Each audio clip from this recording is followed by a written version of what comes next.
Hello everyone, my name is Hitesh and I welcome you all to Trade Brains YouTube channel. If you are new to this channel, please subscribe, comment and like on our videos, and please don't forget to press the bell notification icon. Now this video solves one of the important problems which all the mutual fund traders faced.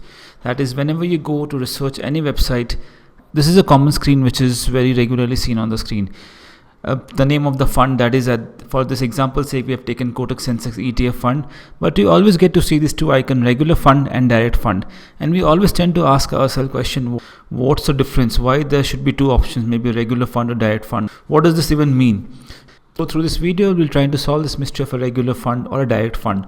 So let us jump right into it. So our main focus through this video is to give an idea exactly what is a regular mutual fund or what is a direct mutual fund, and what is the key difference between them. Does it make a difference on the returns we generate if we take a regular mutual fund or a direct mutual fund?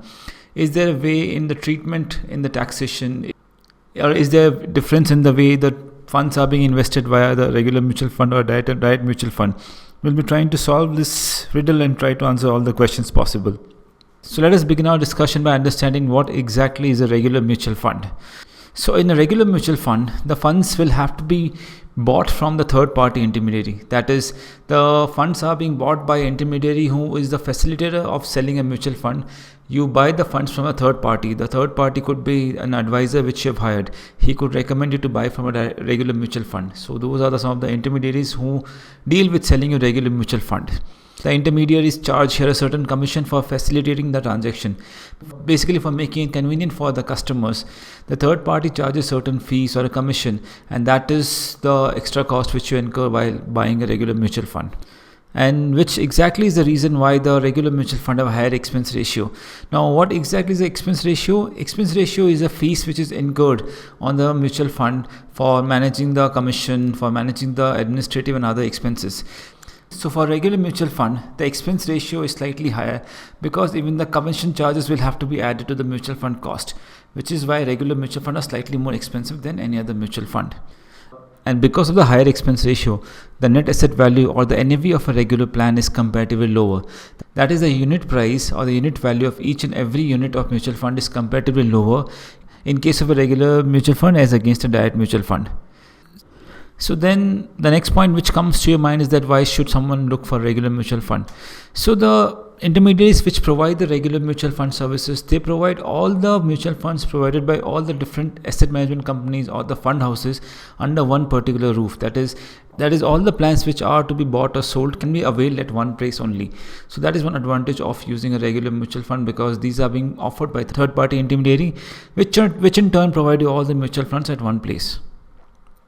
In 2012, a circular was published by SEBI under which all the fund houses, that is all the asset management companies which provide regular mutual fund, will also have to provide direct mutual fund option to the investors. So the investors will have an option to either choose a regular mutual fund or a direct mutual fund.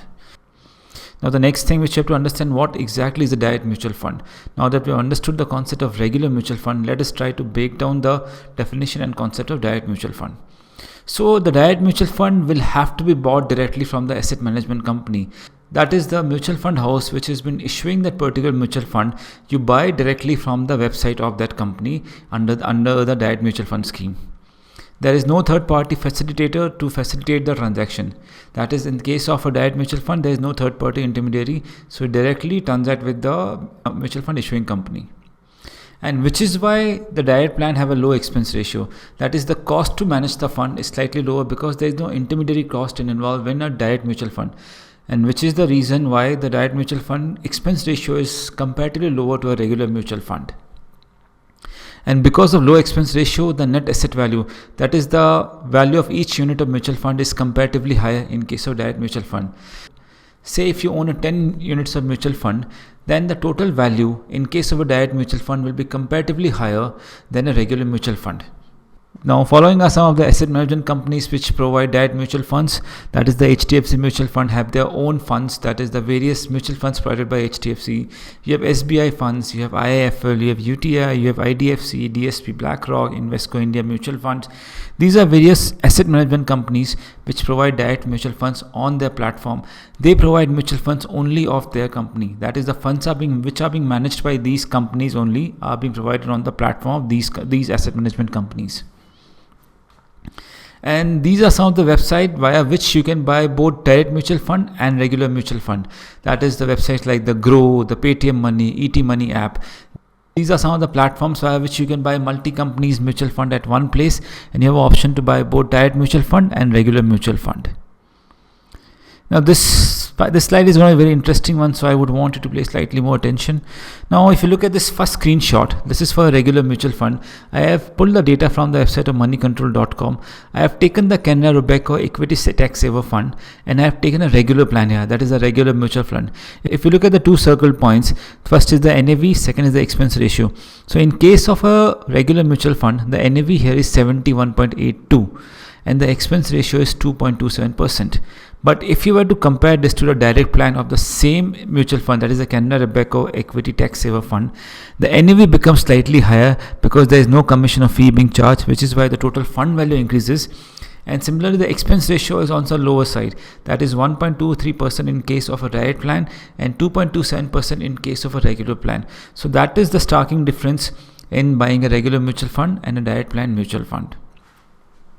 These are some other examples which I have taken to just show the difference between the expense ratio of a direct plan and regular plan. If you take the first example, like I said, of a Canara Robeco, it's 1.23%, and for a regular plan, it's 2.27%. For Axis Blue Chip Fund, that is for a large cap fund, the direct plan expense ratio is 0.51% only. But in case of a regular plan, the expense ratio jumps up to 1.7%. A DSP mid-cap fund, that is the fund from a mid-cap sector, the expense ratio in case of a direct plan is just 1%, but the expense ratio increases to 1.89% for a regular plan. Similarly, for a Sundaram Rural and Consumption Fund, that is a sectoral based fund, the expense ratio for a direct plan is 1.44%, but for a regular plan, it's 2.2%. So you see the starking difference in the amount of expense ratio being charged or incurred while buying a direct plan and regular plan, which in turn directly has an impact on the return which you generate. So if you are someone who's looking to invest, I would rather recommend here to go for direct plans because you save a lot on the cost being incurred, which in turn increases the profit which you make on the investment being made by you. I hope this video gave you a fair idea about a direct mutual fund and a regular mutual fund and the difference between them. If you have any more queries, put your questions in the comment section. I'll be more than glad to answer them. Thank you for your patient hearing. I hope to see you again in the next videos about the financial education. Thank you so much.